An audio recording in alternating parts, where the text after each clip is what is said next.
Hi, I'm Rachel from Blooming Artificial, and I'm going to show you how to repot your damaged artificial plant. The most common damage to artificial plants is a damaged starter pot. Whether it's from damage in transit or you've bought a discounted plant from our damages outlet, from an environmental point of view, we would recommend trying to mend it rather than dispatching a second plant. Fixing these is as simple as repotting your tree. Depending on the level of damage, we've got a couple of options for you to try. You will need some protective gloves, a new pot 5 to 10 centimetres larger than the original, a trowel, either expanding foam or cement, and some soil, sand or stones. Option 1, basic repot. If your starter pot is only slightly damaged, you can simply add this to a new, larger pot.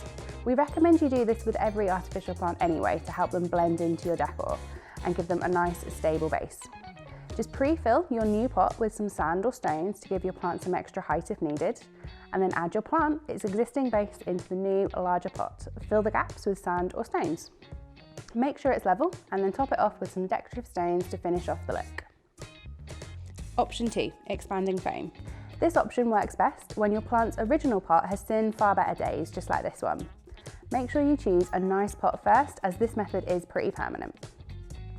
If your plant is going to go outside, you need to add some weight first, so start by filling your new pot with some stones. This will also help your plant stand tall and proud. Add your plant on top of the stones, making sure it's level, and then when you're ready, pop on some protective gloves, spray the expanding foam until the pot is filled just under halfway.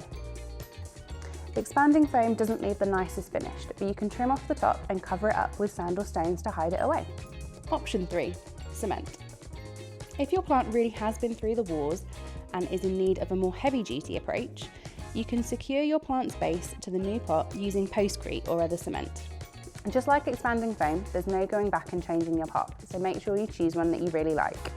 If your plant needs some extra height, you can add stones at the bottom just as before, then add your cement and leave it to set for 24 to 48 hours. At this point, it's best to prop your plant up with some timber or something to make sure it's set straight.